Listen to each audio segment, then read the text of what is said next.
LinkedIn presents.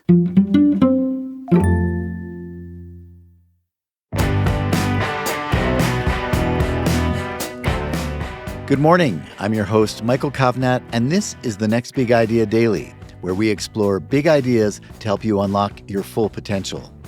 Now, are you a scientist?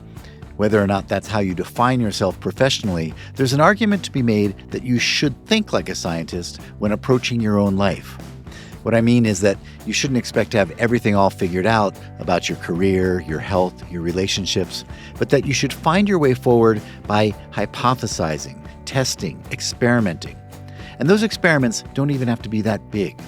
French neuroscientist and entrepreneur Anne-Laure Le Cunff has written a new book called Tiny Experiments: Unlock Your Potential with Small Shifts That Lead to Big Change. She's going to join us to explain how you can take this experimental approach to your own life right after this break.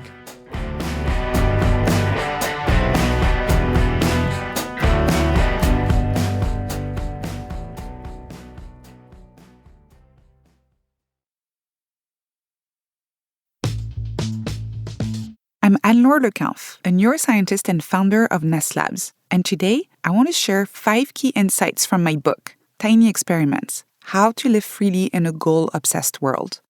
Number 1. Life isn't meant to be climbed like a ladder.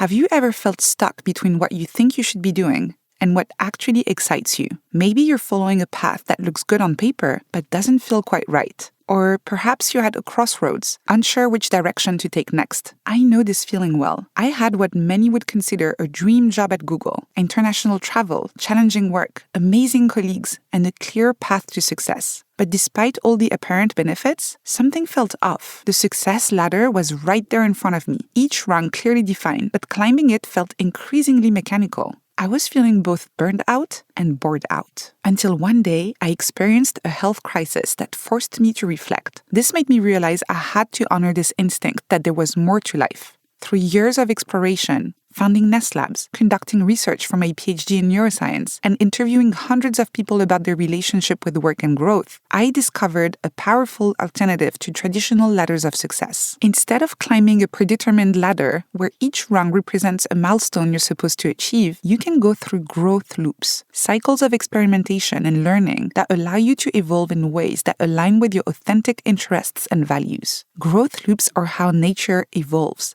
how science progresses, and how we can become who we're really meant to be in a more sustainable and fulfilling way.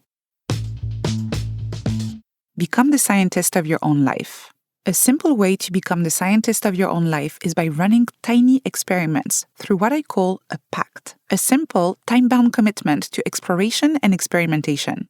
Unlike traditional goals that focus on outcomes like, I will become a successful writer, a pact focuses on actions you can take right now, like I will write for 30 minutes every day for the next 30 days. What's important for a tiny experiment to be useful is for your pact to have a specific action paired with a specific duration. For example, a work-related pact could be, I will spend the first hour of each workday on creative projects for the next month. A health-related pact could be, I will meditate for 10 minutes every morning for the next 10 days. A relationships-related pact could be, I will sit down and send an honest, heartfelt thank you message to a friend every weekend for 6 weeks. This transforms vague aspirations into concrete experiments, making it easier for you to get started and to sustain momentum. But this also completely changes our relationship to success and failure. With a tiny experiment, you're not trying to achieve a specific outcome. You're just trying to learn something new. As long as you complete the experiment and collect all the data, you've experienced growth.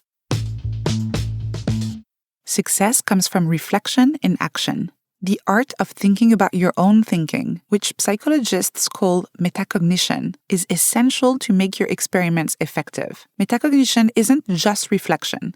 It's a systematic way to learn from your experiences. Researchers use it to refine their scientific experiments. Athletes use it to improve their performance, and we can use it to enhance our personal experiments. One simple metacognitive tool I introduce in the book is plus, minus, next. Imagine 3 columns where at the end of each week, you can note what worked in the plus column, what didn't in the minus column, and what you'll try the following week in the next column. This creates a feedback mechanism, ensuring you're not just taking action, but also learning from each experiment. For example, one of my students used plus minus next to track her progress as she explored a career transition. In the plus column, she noted the energizing conversations she had with people in her target industry. In the minus column, she identified that trying to network after work was draining her energy. And in the next column, she decided to schedule these conversations during her lunch break instead. These small but crucial adjustments helped her navigate her career change more effectively. Learning in public is the most powerful accelerator. Learning in public means sharing your journey and experiments with others as they unfold. This is the opposite of presenting yourself as an expert or pretending to have everything figured out. Instead, it's about creating opportunities for collective curiosity and learning from others. Let me give you a concrete example. When I started Nest Labs, I made a pact to write and publish one article every weekday for 100 days. I didn't wait until I felt ready or had everything perfectly planned. I simply started writing and sharing what I was learning about neuroscience, productivity, and creativity. Was every article perfect? Definitely not.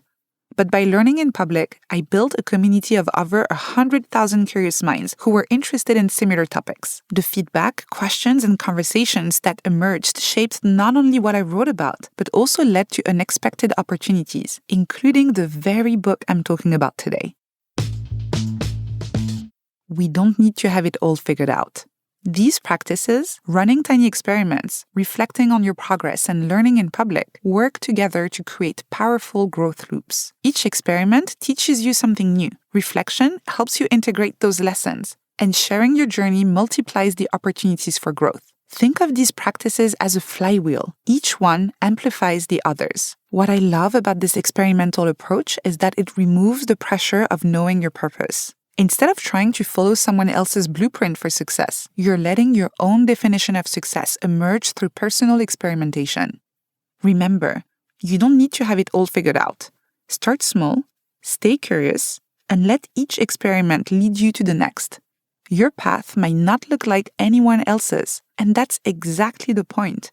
Life is not about waiting for the perfect moment or following someone else's script. It's about running tiny experiments that help you grow, one step at a time. Thank you, Anne-Laure. All right, listeners, you can get a copy of Tiny Experiments wherever you get your books. And if you could use some more life and career advice, go to nextbigideaclub.com to check out our hardback subscription club. We'll send you the best new nonfiction books as chosen by our curators, Adam Grant, Malcolm Gladwell, Dan Pink, and Susan Cain. That's nextbigideaclub.com.